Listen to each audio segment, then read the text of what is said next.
The following Toku Podcastu contains spoilers from both past and present tokusatsu, anime, manga, movies and other related media. If you do not wish to be spoiled, we suggest turning off the podcast now. Otherwise, please enjoy the show. Hello everybody, welcome to the Toku Podcast, the best show about Tokusatsu you probably never heard of. I'm your host AJ, that's Jay. Yes. And we're going to talk about... I lovingly, I'll put it like this, I lovingly call it wheel spinning the show. Jyuken Sentai Gekiranger. Out there already. I'm just throwing it out there because I got... Look, I'll say this just so I can get out of the way. I like the show, but not as much as I did the first time I saw that. And the first time I saw it was like right after Gokaiger, which was like during the airing, like during the last few episodes of Wizards. That was like what, 2013? About that, 2012, 2013, around then. So it's legitimately been a hot minute, a very hot minute since I've seen this show. So and you know, like things have changed. Well, I mean, hey, it's our first Sentai episode in 2 fucking years. So let's get right into it. Let's talk about. We're gonna go the way we always go. We're gonna talk about the characters. We're gonna talk about the suits, and we're gonna talk about the actual story itself, the way we usually do. So let's start off with, for the first time, let's start off with our red of the series, John, and why I don't like him. Oh, what? You don't? Oh my god! Wow. I don't really like him. I didn't. He annoyed the crap out of me for most of the show. See, that's the thing. I was going to say I would agree with you where he's a little annoying, but that's the thing is that when I went into it, I was like, oh boy, I'm going to be annoyed the hell out of him. And no, I don't find him annoying at all. Yeah, he's a little over the top, but considering what else we have, I think he's by and far one of the best characters in the show. See, that's the thing. He's great when he's not doing the whole fucking tardy jungle child shit. When he's not doing that, he's awesome. He's legitimately really good. But when he's doing the whole like, oh, I'm antsy or piggy biggy or whatever the fuck he's saying, it just gets really annoying. I think it's because he's yelling all the time. Yeah, I can agree where he's a little hyperactive. He's a little much, and again, I said like immediately that, oh, I think I'm gonna get annoyed by him. And I personally didn't get annoyed by him very much, but I can understand why you're annoyed by him. I should I was gonna say I should preface it with I don't hate him. Like he's not like what's his face from Kyoryuger, Daigo. He's not Daigo. Like, I hate Daigo. He's not Daigo. But he's not really my cup of tea, if that makes sense. Well, I say that's a good, first disagreement there. I was expecting you would end up liking him, to be honest, because I thought he was great. I mean, again, yeah, he can be a little bit annoying.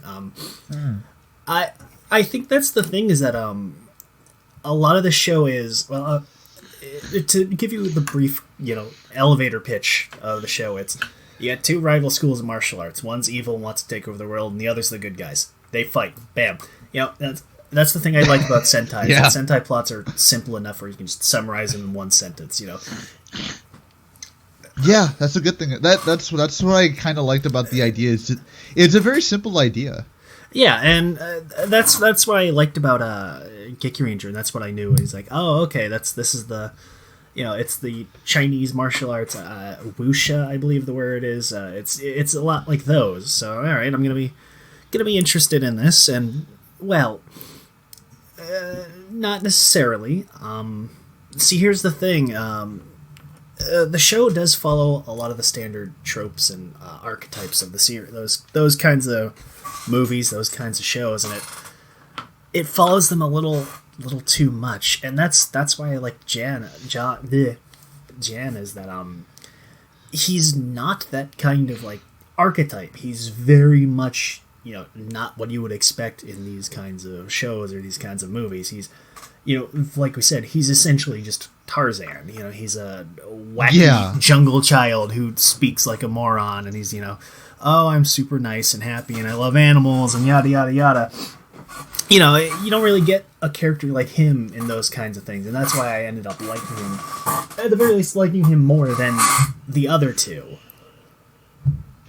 Yeah, you know, when you put it that way, he was the more interesting of them because he's the red, and I would say this is probably when the red thing started really getting into it, where like you started focusing a lot more on red because he got the lion, no pun intended, the lion's share of the character development. Yeah, and that's kind of the thing with Sentai. Yeah, it was around this point where the red wankery started to kick into gear. It really mostly started with Aba Ranger, but it really wasn't until, you know, King Sentai Daigo Ranger where it ended up just being, you know, the red is the only one that matters and nobody else cares. Dude, I dread when we have to do that show because I want to rip into that so fucking hard. Oh, don't jinx it.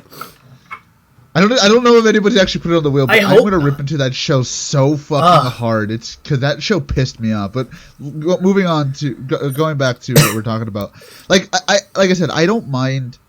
Like I said, I didn't hate John. I didn't hate him. It's just he had his moments of just like, all right, I get it. I understand what his character is. I understand who he is. Can we move along?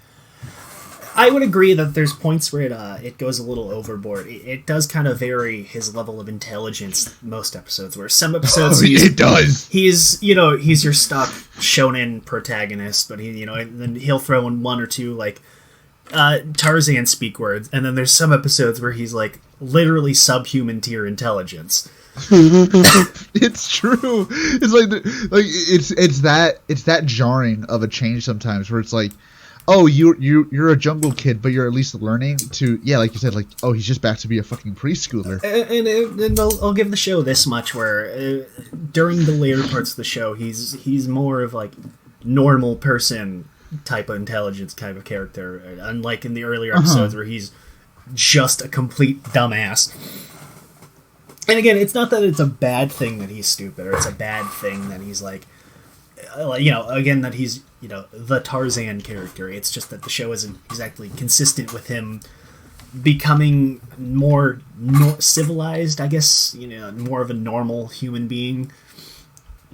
That is really my own kind of major gripe with Jan. I expected to find him absolutely annoying by the end, and no, I ended up liking him a lot. But I think... Yeah, I could see that. I think the problem is that who else we have to deal with is... Well, let's talk about... Lactose and woman. Let's talk about Retsu and Ran.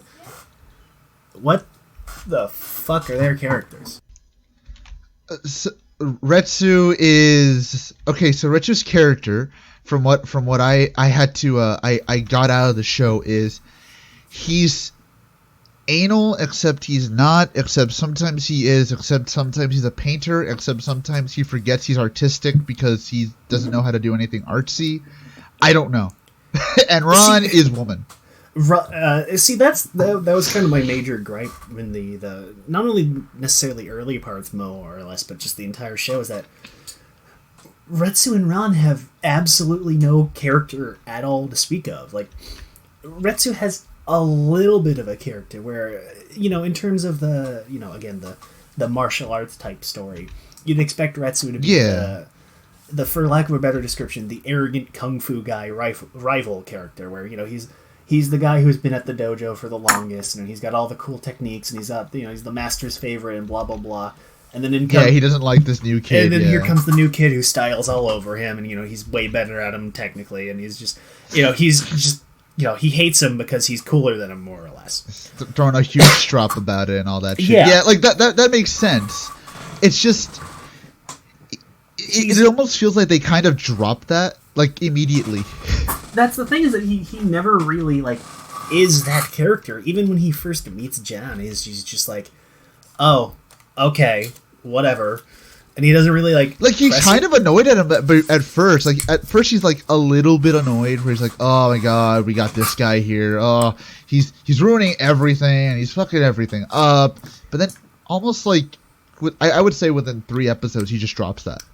Yeah, and it never even really comes up. And then like you mentioned, there's that thing where he's like, oh, he's a painter, and it's like his thing is that, oh, he's he's got all these cool techniques, and he's the one who's got the most skill with the martial arts, the Jyuken and all that, and it doesn't really come up all that he's like a painter, that he's an artist. Like, okay, you'd expect like, oh, the artist character who's a martial artist, they'd incorporate a lot of like artsy kind of like moves and techniques and stuff like that into their things. Like they do like artsy stances, or they do really like eccentric poses and stuff.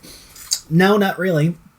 I mean, his poses and techniques are no more eccentric than everybody else's. And that's kind of the problem with a lot of.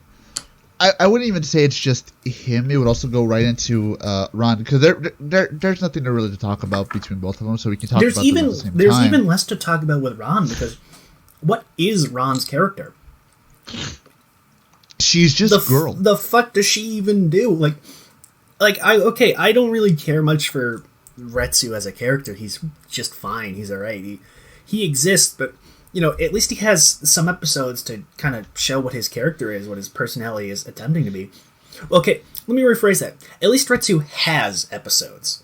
At least he has episodes at all. Ron has 2 episodes that I know of. That is when her mom comes in and says, "Get married."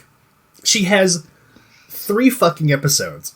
She's got one right at the beginning to introduce her, that all Sentai shows have. She's got the obligatory everybody else gets de-aged episode. And then there's the obligatory parent shows up and makes everybody's life a living hell episode.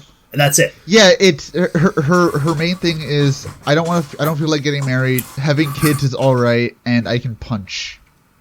That is what I got out of her. Like, there's a couple of times where like her bit is that her little tagline is honest heart, and then they play with it a bit where she's just super blunt and like kind of a jerk sometimes, but even that doesn't really come up. Yeah, it just kind of gets lost. She just exists.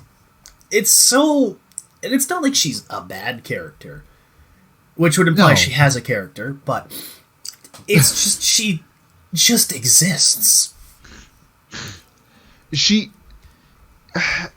It's the thing, like, it's like you said, she's not a bad character at all. She's not. It's just, what do I do here? Like, what do we got out of her? Like, at least with Retsu, he has a connection to one of the extra rangers. He has a reason to want to be a Gekiranger, and he at least has that little bit about him about being an artist, so he's into that stuff. But with Ron, it's like she's into ramen, and she can punch. And she mentions one time that she likes wrestling, and that's it, and it's never elaborated on or expanded on at all. Yeah, that's it. I was thinking they were going to have a wrestling episode, like legit. I expected that episode to be a wrestling episode, but no, it wasn't. Like, you would think with all these like different like martial arts styles and stuff, there would be a wrestling episode. Like, somebody in there would be a wrestler. I'd be like, fuck yeah, I'd be totally into that. Get Tanahashi on the phone, right? But that's the thing, like... Well, actually, no, he's a Chet. He doesn't give a shit about Sentai. So, but, like, that's the thing. None of that happens with her. And and like I said, her character is girl. That is her character. She is the woman. More or less. That's all I got. And it's not even, like, a negative way, where it's like, oh, she's just the girly girl character. She just does not have any personality beyond... I am female character. That's it. I am the female. It's not even like she's like stereotypically like girl character. She's just, I am character. I am girl. Insert personality here. Oh god, she is, and it's awful. And it makes the show so boring to watch. She makes the show boring. Not even just she's like her. Legitimately it. It's just That's really my biggest gripe about this show, is that I don't give a shit about half of our heroes. They're just boring characters, so their plots are just boring. It gets bad because, and we'll get into this when we start talking about the other characters. I counted 3 times before the actual ending where this show could have ended, and I would have been fine with it. 3 times, and every time that it kept going, I'm not gonna lie, I started feeling the length hard. Hard. And this show is 49 episodes. So you can tell if I start feeling that the show is going too long at episode 25, that's bad. Yeah, that's a little bit of the problem there too, is that most of the interesting stuff has very little screen time.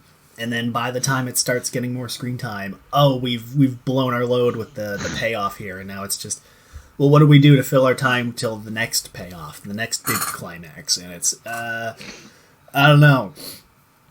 So, we have the last 2 characters. There's Geki Violet, Go, who's Retsu's brother, who, by the way, I did not go in knowing that he was going to be the Violet Ranger. I literally, the second he mentioned, that Retsu mentioned he had a brother who was also a Gekijuken user, I knew immediately he was going to be the Purple Ranger. Because it was just that obvious. I didn't expect the whole furry part of him, being a werewolf. He was a werewolf for like 3 episodes, and then they didn't bring it up again. Yeah, kind of. He also has pretty much nothing to do. He's just there. He's closer to the arrogant kung fu guy character that you would expect Retsu to be. But even then, he's not really arrogant. He's just kind of a dick. Yeah. And it's not even like he's a dick to like Red. He's just a dick to his brother because reasons. Like there's their flashback where it's like, Retsu, you're a little bitch. I don't want you to be a Gekijuken user like me, promise. He's like, okay, brother. And then he gives up on that. He's like, yeah, okay, I guess I'll be it. And there's the one episode where they have a conflict about it, and then it's kind of never brought up. And it's not that I don't like him. He's a fun character. It's just he's just kind of meh. He's another one who is just kind of there. Yeah, he was just kind of there. I didn't really use him too much. Like, there's the thing where, okay, so, he was part of a team with their manager, more or less, their the mission control lady, Miki, and their big bad, Leo. And they don't even really do anything with that nature, like him being, the best friend of the big bad. He's not even, like, his rival. He just kind of exists to Leo. Yeah, that was the weirdest thing about it. It's like they mentioned him being like friends with him earlier, but again, they don't do anything with that. Where it's like, oh, you're like at least rivals. You're something. No, he even says himself, oh, I guess I'm not really anything. I guess fuck it. Yeah, I mean, even granted, by that point, it was like episode like 25 by the time he showed up, and Leo was already like laser guided hatred focused on John. So he had a huge hate. He was just like, John. I don't care about you anymore. I have a new rival who's cooler, and he makes pancakes for me every weekend. They're evil pancakes, basically. So Go just kind of doesn't really have anything to do most of the time, which is a shame. Because I liked him. I liked his costume. I think it was probably one of the better costumes. Him being a Purple Ranger was really neat, and they didn't really do too much with that because he was the very first Purple Ranger, and like they don't really play that up at all. Like there's nothing exciting about him to make that like, oh wow, a brand new color, guys, look at this. And it's just like, nah, he's just the new Ranger, whatever. Yeah, it's weird, isn't it? Because like you would think, purple, wow, it's purple. That's something you don't really see every day, and then it's just. Whatever. Like, even fucking Tokuger, when they introduced Tokyo 6, he was orange. They hadn't done an Orange Ranger since the fucking 70s. They played it up with him. Gek Violet, no, he's just... I don't know, I'm purple, whatever. And it's purple. That was it. And it was really annoying because, like... And like you said, I like his suit. His suit's actually really fucking awesome. I like Go, I like his character, I like his suit. I like his fighting style. He's got a little bit of like wrestling in there, or a little bit of mix of everything. Muay Thai, yeah, a mix of a whole lot of stuff, and then he just doesn't really have anything to do, and it's a shame. But see, that's the problem with pretty much every character in this show, besides John, of course, they are given a kernel of something, except for Ron. They're given a kernel of something to do. They do it, they finish it, they blow it off, and then for the rest of the show, they're just there to tell John, "You're cool." That's it. And it's so annoying. That's kind of the early symptoms of what Sendai has become nowadays, but it's not super egregious. It's not like it's, oh, we don't do anything, we get our one episode and then we never do anything. They try to do stuff for them. It's just they don't matter. They're not interesting, so I don't care. Yeah, right? But I do. I mean, to be fair with Go, it also didn't help that his actor at the beginning was fucking terrible. Yeah, he's pretty flat. Then again, so he was Retsu, terrible. So I guess it runs in the fictional family. Ha! But I do care about our last ranger, Ken Geki Chopper. Geki fucking Chopper. Geki goddamn Chopper. What? The most based man in this show, and he did not get enough screen time. The single best character in this entire series. Goddamn, what a douchebag. I love him. He's amazing. He's such an asshole. Constantly. He's just the worst human being. And it's great. It's not like... He's not like Tsukasa kind of asshole where he's just a dick constantly and everybody loves him. No, Ken is just like the most awful human being to be around. He's from episode 1, he's just like a huge narcissist. He's a lazy jerk. He's a womanizer. His first episode alone has him trying to murder Jan with a friggin' truck because he stole his snack foods. Oh my god, I remember that. He tried to fucking run him over. And then going off of that, there's, oh, hey, Jan, what happened to that... no, I said John. Hey, Ken, what happened to that cool magic sword that I gave you to hold on to? It's like, oh, I sold it. Sorry. It's like, hey, John, what about the secret village that holds the secret god king of the Geki Jyuken that I told you to find? It's like, I gave up on it. I got bored. Sorry.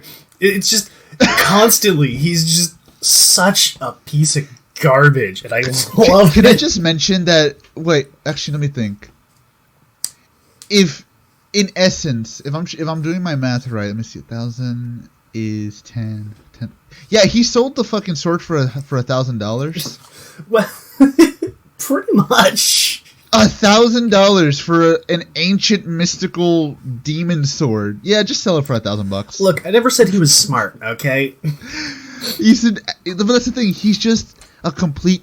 I'm starting to notice a pattern between the best characters in shows because Ken and Otoya share a lot of fucking similarities. And it's funny because both of them ended up being in shows that are not nearly as good after their show ended. Then again, I think Otoya had an upgrade, whereas Ken had a downgrade because he was in Ghost. Ken in? Oh my god! He was Javert. Remember? Oh my god, yeah, dude. Holy shit, dude, I fucking forgot. To be fair, I would have forgotten that character exists too. Yeah. Holy shit, I completely forgot about that. He really changed a lot in the, what was it, 5 or 6 years, I guess? Granted, that's what you get with a lot of, not fully Japanese actors, where they tend to age a little differently than normal Asian people, so. It's true. But yeah, Ken is just such an entertaining dumpster fire of a human, and he really makes the last half of the show absolutely fun.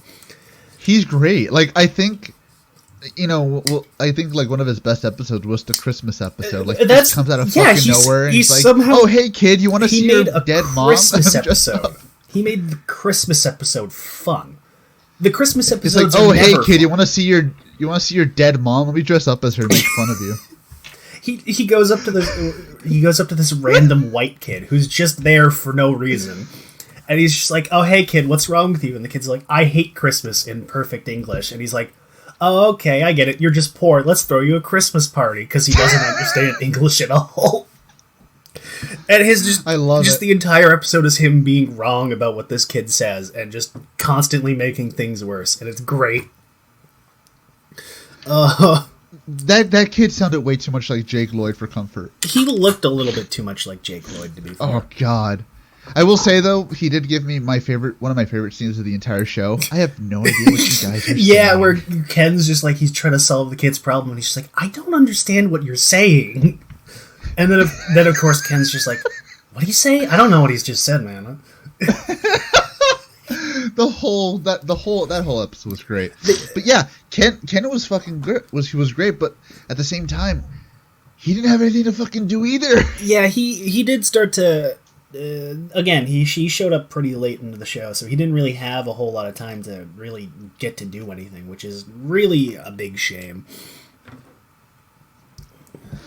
But I guess we'll go right into our villains. Our villains also had more things to do. Really, the villains were the best part of the show for most of it because they continuously had the most interesting plot lines. Yeah, it was weird to think that, but yeah, the villains had the screen time. The plot lines. They didn't, Yeah, they had the plot,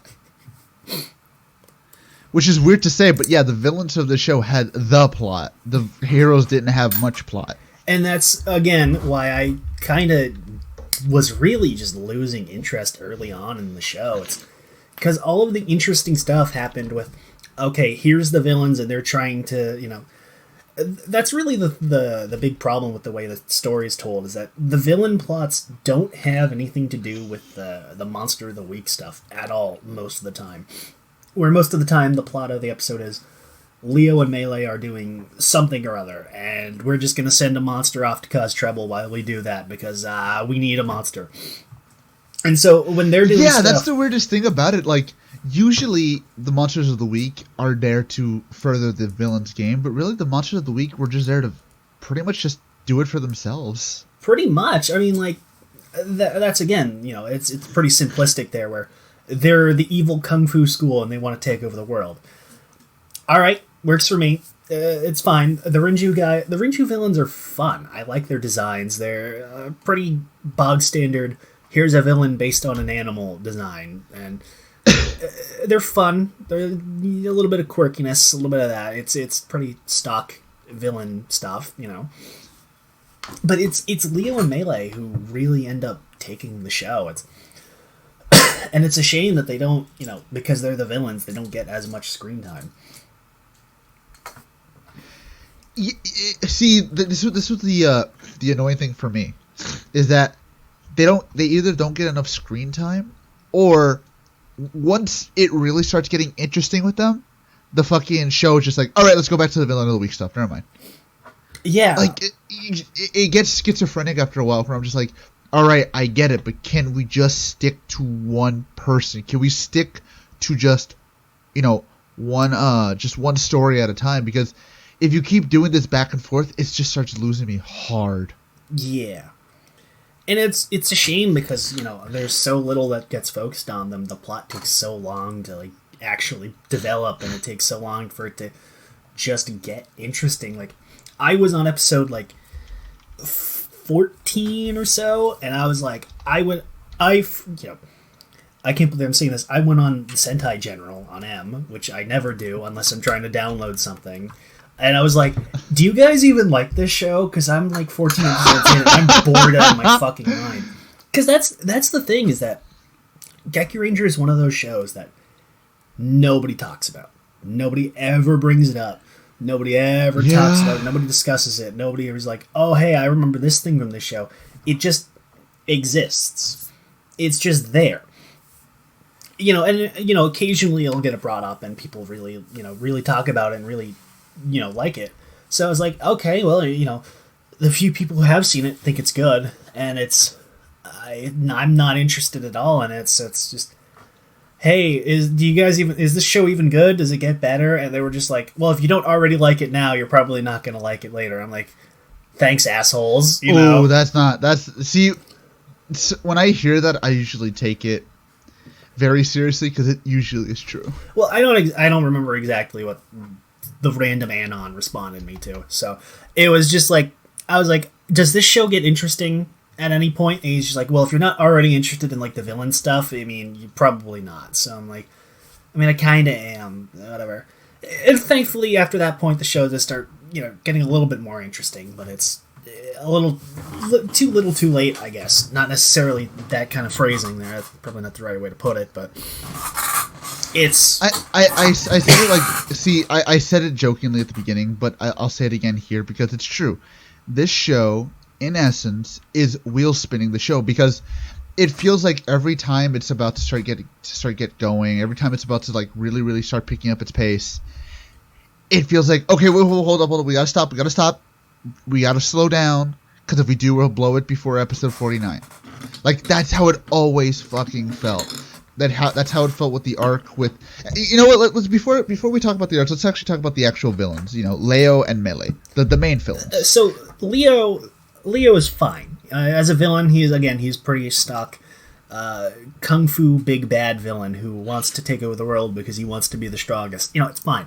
I'm not going to say he's, needs to be anything more complex or anything deep than that. It's, standard. He's good. I like his actor. I like his character, even though, again, he's a pretty basic villain. And then there's Melee, who is... Melee is what we kids in the business call a thought. Yes. Her entire character is essentially revolving around Leo's dick. This woman will live and die for that dick. She straight up calls herself his love warrior. If that tells you anything about what kind of character she is. And it's not that she's a bad character. I love Melee. She's it's great. Fun. She's a fun villain. She's kind of, she's the female kung fu villain, I guess. I guess that's the best way to put it. Again, she's relatively simple, but she's not bad. She's fun. Yeah. I enjoy her. It's just her character pretty much mostly revolves around, I want that lion dick, so I'm going to do evil things to impress you, and he's just not interested at all in her. For the most part, until the very end. Until the very end of the show, but that's later. But yeah, it's like you said. Like she has really nothing. Again, she's another one who doesn't have much to do other than I just want Leo. I want Leo's dick. I want to do whatever it makes him happy, so I'm going to help him take over the world. And it's not that that's a bad thing. She has a personality. She's a little silly sometimes. She's fairly serious. She's I fight fair. I'm not going to try dirty tricks because I'm not an asshole villain. It's fine. I like her. There's not much for her really to do, but it's, she's fine. I like her. I don't really know how to describe it other than that. Well, that's why. It's just, she's fine. She's just fine. That's really it. That's all. Yeah. That's about it. Yeah. And again, like I said, Leo, I liked him a lot because he had basically most of the fucking character development, and you kind of feel a little bit bad for him at the end because it's all shit. He went through all this shit, but here's where I will diverge, and I don't know if people are going to agree with me or not. I don't think Leo should have become a good guy because they did not really. They had kernels, yes, but they didn't do enough to make me believe that he would turn good. If that makes sense. I think the problem is that his face turn comes so not necessarily abruptly. It's just it comes so close to the end of the show, and then he literally dies the next episode. Is that he has absolutely no time to develop as a character and make it seem like his heel turn face turn is genuine. Yeah, there's no reason for him to go good at this point. No. That's the thing is, okay, let's team up and stop the guy who was fucking with us and actually trying to take over the world. And then that goes from there and tries to become a good guy. That would be fine, but there's so little, time for him to develop as becoming a good person that it's just abrupt. And there's a little bit of it where it's okay, I need to atone for our sins, so we need to have, the Kung Fu Battle of Judgment, or whatever the hell. I think they literally just called it the Judgment Battle or something. Judgment Fist, yeah. You know, and he's the one who proposes the idea straight up. So it's, you know, I don't necessarily say that I didn't think it was genuine, but I do agree that it needed more time to develop naturally. Because it really did feel like, again, not that it came out of nowhere. It felt like, all right, I get it. I'm trying to think of a good way to explain it. It's without not that making you it sound think like it's unearned. It's just that he didn't. Okay, no, let me rephrase that. It's not that you don't. It felt too flip floppy. Yeah, it's not that you don't think he deserved it. It's just that he didn't do enough to really earn it, I guess. Basically, like it felt. It was at a certain point where I was just like, would he really go good? I don't think so. I think he was too bad at that point to really go good. I disagree. I do think that he probably would have had there been more time for him to like actually make the decision rather than him deciding in one episode that he's going to become a good guy again. So that's the problem. And then I guess going from there, Melee really doesn't have any real reason to go good other than, well, Leo went good and I'm going to do whatever he wants. Which is weird, especially because they're one of the few villains that like turn good to the point where the show essentially, not only the show, the franchise essentially treats them as honorary Gekirangers. For fuck's sakes, they got ranger. Yeah, they got fucking ranger keys. Name one fucking. But villain that's what I'm saying. Like they didn't feel like they don't feel like they really earned it, because again, Leo at a certain point just felt, all right, I can see what they're doing with it, but you're doing it too late. Like, if they had started doing this after the Savage Key arc, I think that would have been fine, because you have half the show to do this with, and that's okay. Yeah, especially when you introduce, you know, the obligatory man behind the man, secret advisor who's actually the real big bad type villain. Yeah. So I think had they started a little bit of him trying to turn good, then it would have made more sense. But it's again, not that I say it doesn't make sense. I agree that it would make sense. It's just it's not enough time really to fully flesh it out. Yeah, so that's basically it. Mentioning that villain, we have Long, who's weird because I kept like thinking like, oh, where do I know this guy from? He was this guy in this show, right? No, I looked it up. He was in one episode of Double as the monster of the week, and that's it. It's weird. Did he do anything else? Not that I remember. At least not within our realm of influence, I guess. Which is weird. Long as a villain, he's the very standard mysterious advisor villain who actually takes over control kind of guy. You know, he's got the ulterior motives. He's the man behind the man. Again, it's not bad. I like him. He's a pretty entertaining character. He's piece of shit villain. You know, it's just again that's really the problem with a lot of the characters in the show is that they're just kind of the archetypes of, you know, kung fu movies, kung fu shows, and they're done well for the most part. Yeah, it's just that there's not much to them other than they are this archetype. Yeah, and that's what I'm saying. Like they're fine for what they are. It's just, if you're not going to try and transcend the archetypes, your show should not be 49 fucking episodes. Yeah. There is not enough in this show that requires 49 episodes. I just, no. That's inflating it for the sake of inflating it, which, again, I know it's probably a mandate. I know it's probably something that Toei is saying, no, you gotta make it 49. I get it.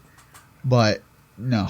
This show, fuck off. Like I said, towards right before Geki Chopper gets introduced, I was so bored. I was like, all right. But the problem is that, like, right when Geki Chopper gets introduced is, you know, we've already had one climax with our Power Up episode. The Power Up episode that comes out before the Extra Rangers are introduced, which is bizarre. Not necessarily the fact that it came 20 episodes into the show, but the fact that it came before any Extra Rangers were introduced, which is just weird. which kind of makes the power-ups look weaker in comparison. A little bit. And then it's right before, we defeated the 3 big bad guy villains, and then we have 13 episodes left. That's really the problem, is that, like you said, the show keeps feeling like it's about to end. They build up these great climaxes, and it just kind of keeps going. Yeah, like when they first got their power-ups, that felt like, all right, that's fine. When they beat Maku, that was fine as well. When they when they beat Leo for the first time, that was fine too. When they beat Long, all right, let's just end it here, thank you. No, then he has to come back again. I'm like, yeah, let's just fucking stop. Yeah, I'm so done. It got a little obnoxious. What was I saying? And that's really the problem with the show. Is just it's everything in between those like arcs, those climaxes. It's just boring. I don't care. It's wheel spinning. Yeah. And I hate to use that term because it's always very negative, and it's true. It's still negative here.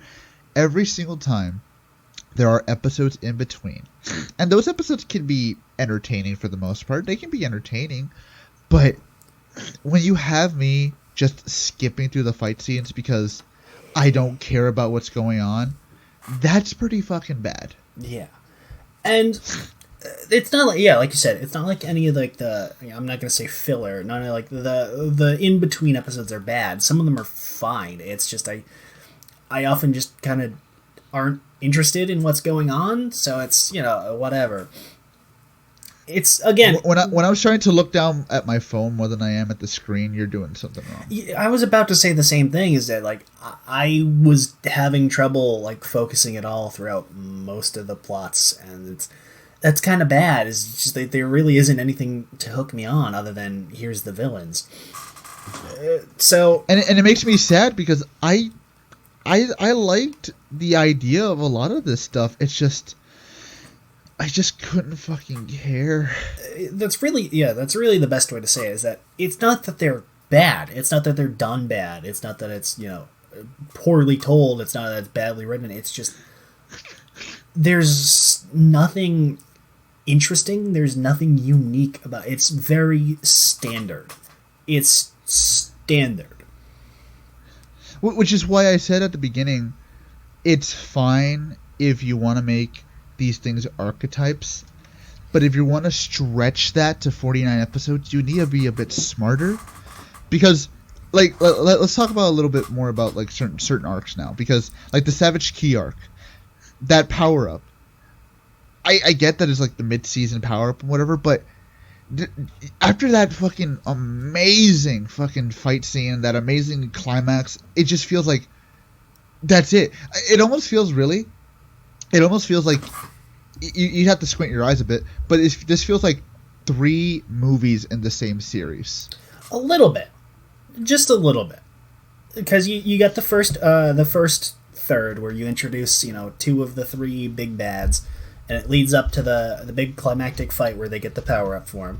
And then you introduce the third of the big bads, and then, we lead up to the final battle with him, and everybody gets their super ultra mega mech, and that's it. And then there's the last one where we introduce the entirely brand new villains, and then it leads up to the finale. And I understand that. We got 3 kind of clear arcs. It's not that it's bad. It's just the payoffs of each arc. It's everything that comes after that. It tries to build up again to that point, and it just gets kind of exhausting. Yeah, and it feels like there's no need for it. It doesn't feel like there's any need for it to be, I guess, structured that way, because the entire time I'm sitting there and I'm thinking, why does this have to be here? You know what it feels? It feels like the writer of the show was told, okay, you need to do this, all right, but now you have to keep it going. Well, I double checked. No, but just keep it going. He's the same guy who wrote Go Sager. So. Fucking yeah, I was about to say, no fucking wonder I'm so bored half the time. It's the same guy who wrote that. I'll say this much: at least it didn't actually put me to sleep like Ghost Sager. Yeah, that's true. I never Ghost Sager. I said this out before. Ghost Sager. Ghost Sager, legitimately, I I I have this thing where I can make the fucking episodes just go on fucking marathon. And I'm not gonna lie, I actually fell asleep and I missed like 5 episodes and I didn't miss anything. It was quite refreshing. Yeah. So that's really the problem, is that it's everything in between these kind of like big climactic arcs is just not interesting at all. So I just kind of end up tuning out, and I try not to, but it doesn't really grab my attention. It kind of makes me feel bad because I'm just like, I like the idea. I love, anyone who knows me knows I love kung fu movies. Oh, me too. I love Jackie Chan. I love all that shit. But fuck off! I was legitimately sitting there just like listening. And I don't know Japanese, so of course I don't know what they're saying. But I'm just like looking at my phone, texting people. Oh, that happened. Yeah, I guess whatever. Episode's over. Gotta change it to the next one. Mm. Like. That's what it was like after a while. And I just felt like I should be feeling that. Yeah, I would agree there. Granted, once it starts hitting like the last like 10 or so episodes, I started paying attention a little bit more. But again, of course, it's just, like that's because I had to. Well, not necessarily because I had to. I did think like the last couple episodes started to get really interesting, but it's just I really just like was struggling to like stay focused on the show almost. I feel bad about it just the same as you do. And it's not that like I think it's bad. I don't really. It's just not that good. Care. It just wasn't that good. No. And so I guess before we talk about like the actual ending, which I think was actually a pretty alright ending. Well, we can round out our cast. So we've got Mission Control Miki, right, who is she kind of exists. She's something.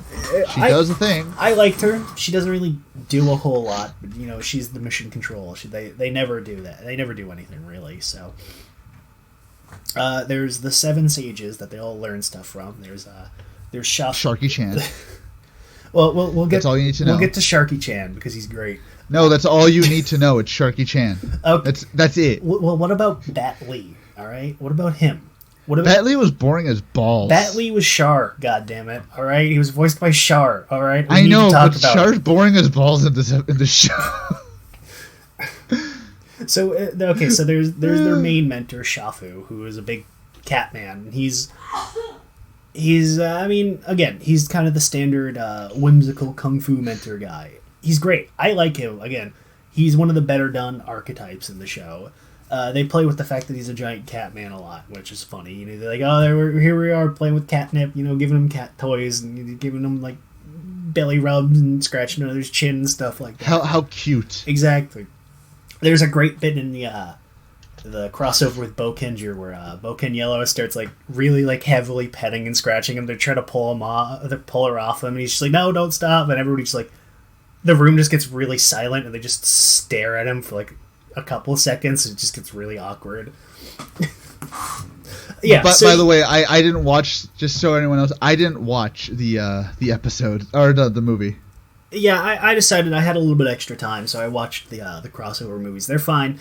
They're standard crossover fare. I'll give the Bokenger one credit, where it's one of the few crossover movies where the plot doesn't revolve around, oh hey, here's this villain from previous show that we decided to never mention or allude to at all, and now he's back. Deal with it, kids. Yeah. They're standard crossover fare. So and then there's the rest of the sages. There's Master what the fuck was his name? I could never remember his name. The elephant dude.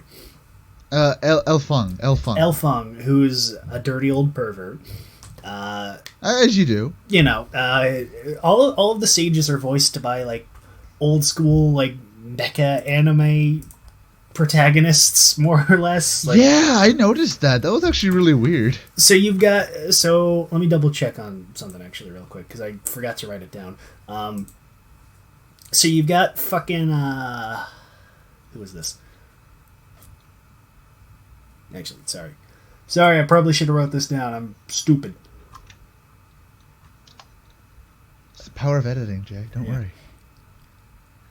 No, okay, I was going to say something, so I was wrong. All right, so you've got Shafu, who is Degwin from Gundam. You've got Bat Lee, who was, again, Char. Ella Hung was, I forget the character's name, but he was the red dude from Voltron. You've got the best of the sages, Sharky Chan. That is his name. Whose voice that is his name. He's kind of an idiot, and he's voiced by Koji motherfucking Kabuto from Mazinger Z. It's true. I just love Sharky Chan in concept. He's such a great character. All of the sages are really great. Well, most of them. The penguin lady's kind of boring. I don't even know what the penguin lady was supposed to do. She was just there, and I was just like, "Yeah, you exist, I guess." Yeah, the ones that gave them the super forms they kind of just existed. Pyeon Bao, he was like a gazelle man. He was cool. He was kind of arrogant, but he didn't really have much of a personality. It's voiced by Trunks. You had I recognized that fucking voice. There's Gory Yen. Are you noticing a trend with these names? Donnie Yen, Jet Li, Jackie Chan. No, Jay. Laugh. You gotta hit me harder in the head with these. Laugh, damn it! You gotta hit me harder at the top of my head with these fucking things. All right. So there's Gory Yen, who's kind of boring as a character. He was. Fuck, I wrote down his name. He was Ryuza Buro Otomo, who was in fucking everything. As you do. Yeah. And then there was the penguin lady, who existed. She's Michelle Pangu. Michelle Pangu was her name, Jay. I'll have you know. Well, sorry, I offended your favorite character. Obviously, she had the most dense fucking character in this show. You know what? Yeah. You just don't understand. You don't understand Michelle Pangu. I must have just not read that part of the script. You must have not read that fan fiction, or no, that fucking novel that fucking Inoue released on Michelle Pangu. Inoue, who has never been associated with the show in any way, shape, or form. No, don't worry. It was like she ate mud or something, like in the Ryuki novel. Oh no, in the Ryuki novel he ate shit, like literal shit. Fucking Ojo. That would be a fucking twist. Oh, yeah. Oh, dude, that'd be great. But yeah, so for the most part, they're all whatever. Oh, there's Bian Biao. I mentioned him. Yeah, he's. Oh yeah. Again, they're all pretty bog standard archetypes of your generic kung fu sages. Like Bat Lee is. He's the shut in kind of, not necessarily like pessimistic, but he's just kind of like. He's the guy that you think is supposed to be really spiritual and deep, but really he's just kind of like introverted and doesn't really like to talk to people. There's Sharky Chan, who's an idiot. Leave Sharky Chan alone. He does his best. Look, I am not saying he's bad. He is the best of the sages. He even said himself he did his best. He did his best. He did his best, Jay. Pyeon Bao, he's just kind of a dick. He's just kind of a dick, yeah, which is because he starts hanging out with Ken the most, so they play off each other great. And Gory Yen is boring. He's just a little boring, but I liked him at the very least. So I'll say this, okay? Before we get into the ending, I'll say this: the suits in the show, the budget of the show must have been really high because everything looked good. Oh yeah, for the most part. Suits were great. The fights were really good. There's a lot of wire fu. I thought they were gonna end. I thought they were gonna stop using that after like episode 3 or whatever. No, that was consistent. No, yeah, they were really consistent with that, which was nice. A lot of really well choreographed fight scenes. I forget who directed the show, but all pretty well done. All really well orchestrated. All really well put together. The fight scenes were relatively interesting. It's just, again, I didn't really care about the plots too much, so I kind of just didn't really pay attention to them too much, which is a shame. It's one of those things where, like, if I don't care about the fight, if I don't care about the story, I don't care about the fight. Exactly. Like, but see, that's what really pissed me off about Gekiranger. You have a great idea, you have good fights, good suits. Good effects for the most part was, besides the CG, but this was like, what, 2000... 2009? 7, actually. Jeez. 2007 Toei CG, I should say. And it's like, yeah, I can understand some of the shit's not gonna look good, but at the same time, you have a lot of great things going for it. And by the end of it, I just thought to myself, is it done? Are we done? Can I go home? Can I stop? And I hate to think that way because I like the idea. I remember liking the show a lot more than I did when I first saw it. But then again, that was a long ass time ago, and who knows what I was doing at that time. That's true. Like, to get into the ending, because let's get into the ending, because there's like 50 of them, but there is actually an ending. Don't worry about it. I forgot to mention, Gekiranger has probably some of the best mech battles I've ever seen in Sentai, ever.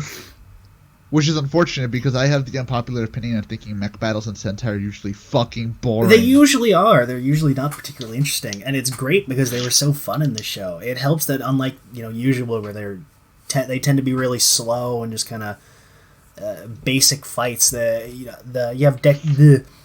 Toja does a lot of the same kind of high flying kicks and flips and kung fu shit that the Rangers do. So it helps makes the fights more interesting. It also helps that the fights have a literal ringside announcer who goes over which is great. Bai is a great character where he's just like. He exists only to narrate the giant mech battles, and he's so fun because everybody just kind of like doesn't care about him. Like they don't even know. They barely notice him. The Gekirangers don't even know he exists until he meets them, and the other sages thinks he's evil because he's hanging around with Melee all the time. She just ate him. That's it. Yeah, his whole story is that she ate me before she died, and then when she got revived, I got revived too. So I kind of have to hang out with her all day. That's fucking hilarious. That's such a hilarious concept, and everybody doesn't care about him because they all thought he was evil. Well, let's not forget, Jay, the one time he narrated over a person versus werewolf fight, which was interesting. Yeah. I like the idea of having an actual ringside announcer. It was actually really cool. It was really cool, and it was one of the things that really made the mech fights interesting. Is we get the play-by-play like it's a real fight. It's great. It was cool. Okay, so and so I can like explain myself real quick because I know there's gonna be somebody out there who gets mad about it. I just think the tradition of having a giant mech battle at the end of every single fucking episode is boring as tits. It just is. See, that's the thing is that even like back in the earlier days, like not necessarily like early days, but even up until like Zyuranger, they didn't have them in every single episode. Sometimes they wouldn't have the mech fight, sometimes they would, sometimes they wouldn't.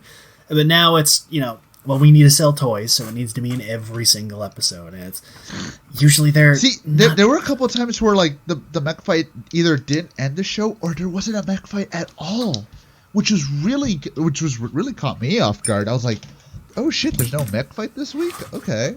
All right. Yeah. I'm in. Yeah, and I really liked those episodes too because they were a little bit different, so it's a little fun. It's because I think I liked them more because it felt like they weren't constantly being told by Toei, yeah, you gotta put that in there. Yeah, you gotta put that in there. See, I think the big problem too is that as the mechs start to get more and more toyetic and more like flashy, and we got all this bits, and we got the gimmicks, we got to swap it out with this thing, we got 8 bazillion other like side mechs. It's the suits become more elaborate, and thus there's less that you can do with it. So they're just not that interesting. Yeah, basically. Like I said, I like the idea of the ringside announcer. I like the idea that they're being taught as actual, like being told as actual like fights. They're not just giant mechs. I even like the idea that the mechs aren't even really mechs. They're spirits. They're just their spirits formed into what looks like a mech. I guess it conveniently looks like a mech. Yeah, except for fucking Geki choppers, which what the fuck is that? Sidine, which is like a giant rhino tank that turned into a knight. Yeah, I don't know. That's what I was thinking. I was like, Why is he a knight? Look, half the time the guys who write and make the suits and everything have nothing to do with the show. All right, so I know it just caught me off guard. Where I was just like, why the fuck is there a knight in this show about kung fu monks? I don't but know. All right, okay. But okay, so let's get to the ending. So the ending is basically Long has revealed himself to be the one who killed John's parents. No, not John's parents. John's mom. Well, because John technically he killed his dad, and his dad is Kenji motherfucking Oba, who unfortunately does not get to do anything at all of significance in this show, which is a shame. He gets to play a leaf. He does. He gets to be a villain who doesn't say anything at all for his entire screen time, but he's there, so that's bonus points. Yeah, but okay, so basically what happened, just to catch you up to speed, is John had a daddy. Daddy died. John thought Leo's the one who killed him. Turns out it wasn't. It was this blonde motherfucker who killed his daddy, killed his mama, and then apparently he also killed Leo's mom and dad, because why the fuck not? And this is all just to make Leo the god of destruction for why? Well, the reason why is, and his entire motivation is, I'm immortal and I'm bored as shit, so I want to kill all the humans and destroy the world because that's going to be entertaining. All right. Yeah, that's fine. Right, you know what? As a stock immortal villain kind of plan, that's fine. Immortality's boring, so eventually you got to do more and more deranged shit to keep yourself sane. So blow up the world, that's fine. Why not? You do you, bud. You do you. Of course, it's one of those plans where, obviously the next question is going to be, and then what? Where, okay, cool, you've wiped out all of humanity and you've blown up the Earth. What the fuck are you going to do now? You're going to just go somewhere else and blow up that planet? Shut up, Jay. Don't worry about it. Shut up. Don't worry about it. It's fine. Look, you know what? I'm not going to question it because it's fine. Whatever. I don't question immortals, Jay. They live longer than me, so whatever. Yeah. So Leo and the heroes spoil his plan, and he's like, "Well, you know what? Fuck it. I'm just gonna kill you all myself. Fuck this." Leo and Melee die. They give, which kind of surprised me. Melee's death was super surprising because just how abrupt and almost visceral it was, because yeah, right, legitimately Long turns into this giant King Ghidorah looking motherfucker, picks her up in one of his mouths, and you just crunches. You just hear this audible crunch noise, and she just stops moving and drops to the ground. It's messed up. Okay, legit. When I first watched the episode, I was kind of just looking at my phone, just whatever, it's boring villain fight. Everyone's gonna win a happy life, and you just hear the, and I'm like, oh fuck, what the shit? What the fuck happened? And you just see her dead. I'm like, oh. I was kind of surprised. I didn't think she was actually going to die. Dude, legitimately, I thought both she and Leia were gonna live happily ever after. They're gonna go off to the mountain or do something. See, that's the thing. I already knew that Leo and Melee were gonna turn good and then die, because again, even if I had never heard about that part at the very least, that's standard kind of kung fu action series, standard Sentai fare, where the villain who turns good is going to die no matter what, unless they become a ranger, and even then, that's only going to happen if it isn't the last couple of episodes. So I already knew that they were going to die, but it's just Melee's death, especially, the way they did it, so abrupt. It's so weird. I'm not gonna lie, I kind of liked it because it did kind of feel, and I know people are gonna laugh at this, it kind of felt grounded in some kind of realism, where it's the giant dragon man eating the giant fucking chameleon lady was very grounded in reality, dude. Look, have you never seen this happen in the wild, Jay? I have, only once before, but that was a long story and I don't want to get into it. But look, I just know, just the way it felt like, alright, this is a normal flow of the fight where the heroes don't have plot armor, where it's just they can just die. And I kind of liked it. I was like, yeah, she not only died, but she died fucking terribly. And I'm just like, I guess she. Well, hey, she was literally squashed like a bug. She had a better death than Leo, who has the generic stock big bad final sacrifice after turning good that ultimately is pointless death, which, again, it's not that it's bad, it's pretty standard. After you have her dying like that, you can't really go back. Yeah. Like, after her dying like that, having Leo die that way, it was just like... Yeah, okay, I guess. It was like, alright, well, I mean... Sure. Whatever. Yeah, whatever. Anyways, it does nothing. The Gekirangers conveniently enter a weird, like, astral projection dream spirit world and learn all of this cool super evil techniques from the villains for some reason. In like 3 seconds. Yeah, they learn it all in like 3 seconds, and they use a move that one of the big bads had used on the sages earlier in the show to steal Long up, and now he's a shitty little plastic ball. You know, in the end, that's basically it. Yeah, and then they play pool with his corpse. They literally use his prison, his little evil prison, as a fucking cool ball. It's great. I fucking love the fact that they're just playing around with the villain's corpse. Like, wow, okay. I mean, what the hell is he gonna do, right? Exactly.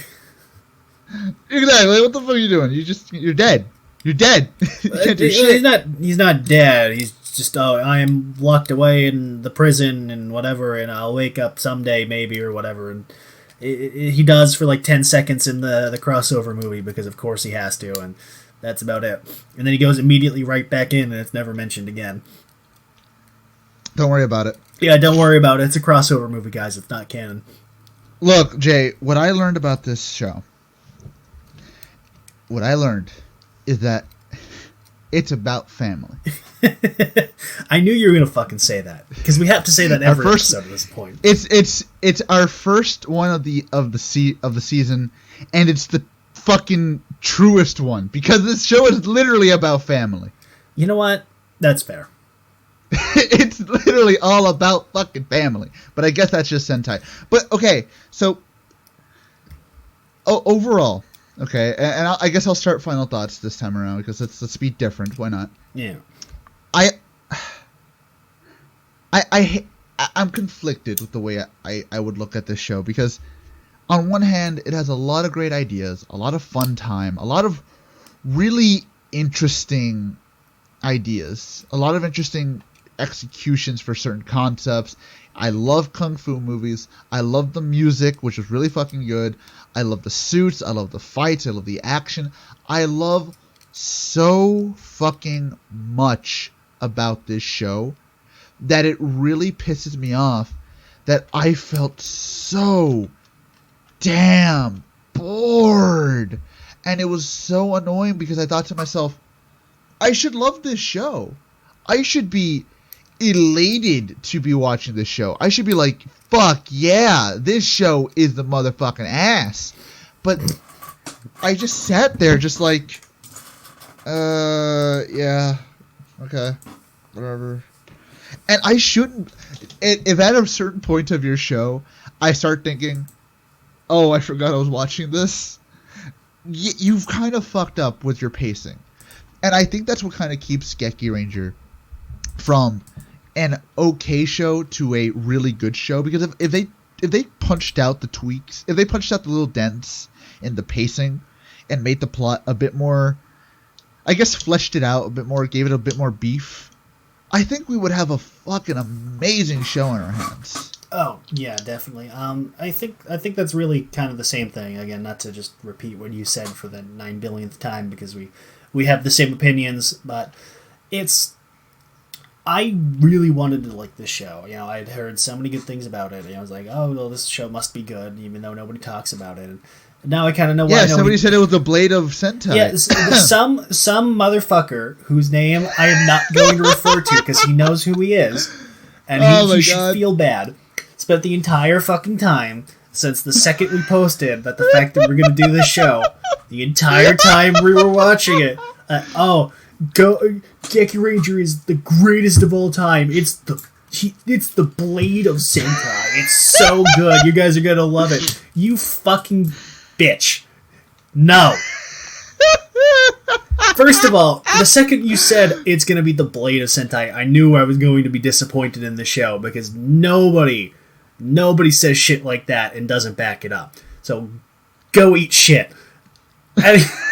Anyways, we love you, Rabbit. We swear. I don't. Fuck you. You made me fucking. I don't remember what you put on the wheel, but you made me watch something awful once, and I hate you. I think he was the one who either made us watch Devilman.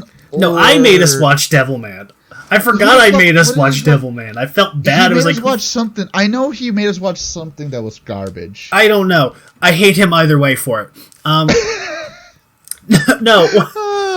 What the fuck was the point I was trying to make? Is that everything I'd heard about the show, everything I knew about it going into it, which admittedly wasn't much, and I'm going to say that's the one thing I liked about the fact that nobody talks about this show, is that I didn't already know every single plot twist and every single character arc and story going into it, so I can be relatively, surprised when things happen.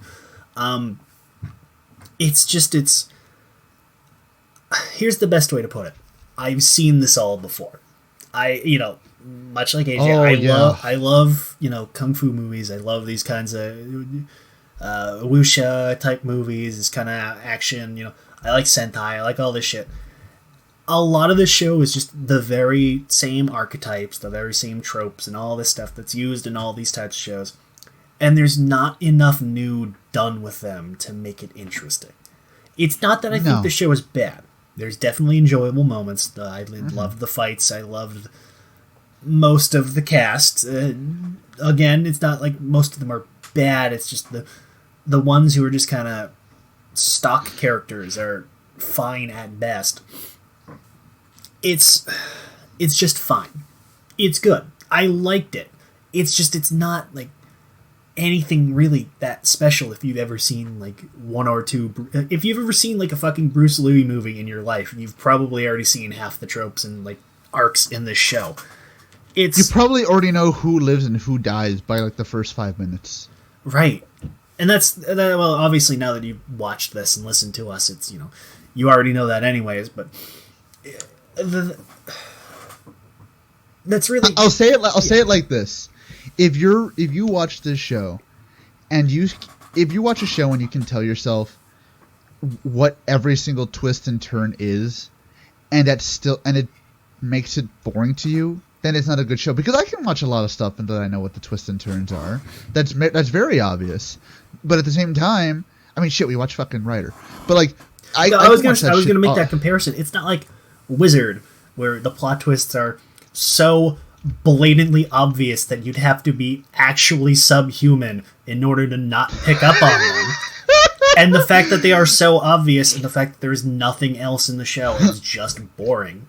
Here it just plays all these kinds of archetypes and tropes exactly the same way as anything else in the genre has. So you already kind of know where it's going to go, and it's and you can do archetypes and stereotypes, but it's nothing special. And that's what I was going to say. You can do archetypes and stereotypes, and you can do it in a way that's interesting and fun still. Yeah. But this one, again, you get what I wouldn't say you get what you paid for. You get what you illegally downloaded. You know what? I'll say it like this: you went into a restaurant for a steak, and you're gonna get a steak, but nothing else. That's about it. It's not a great steak. It's not like chain restaurant steak, but it's like low class steakhouse steak. It's fine. It's not the worst steak you've ever had in your life, but you've had probably a billion steaks like it already. You've probably felt a couple of worms wiggling in there, but that's fine. Maybe not. Those are the steak worms. You just got to deal with those. You got to deal with them. That's the steak we can afford. You guys don't have steak worms? Is that just a thing I have? Is that weird? All right. It's true. I live in Texas, not Boston. That's whatever. True. We actually you get care about our steaks. Well, hey, I kid. Anyways, to you, but yeah, keeping that analogy, it's if you've ever been to like a non-chain restaurant, but like not a really fancy restaurant, and had the same thing you've had a billion times before, you already know what you're gonna get. It's not bad. It's good. It's serviceable, but it's nothing exciting. And you might have heard somebody say, "Oh, this was the best thing I've had in my life," and you don't see the hype. I don't see the hype in this show. It's fine. It's just good.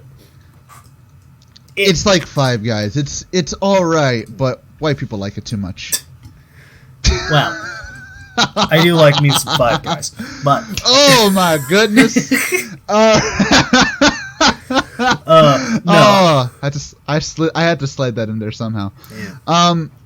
But yeah, with that being said though, we have to spin the wheel for the first time this year. Well, so let's hope we don't get some shit. Yeah, that's the one thing I can say is that at the very least I can hope for is that the next thing that we have to watch is something. Kyoryuger. I was gonna say the next thing I hope we have to watch is something I hope is at least a little bit more enjoyable. I would hate myself. And I would. You know what? I'm already expecting the fact that we're gonna get something fucking garbage. Oh man, don't jinx it. I'm really hoping not. Either we get something garbage or something without subs that I have to just fucking spin it again. Probably. And we get or whatever.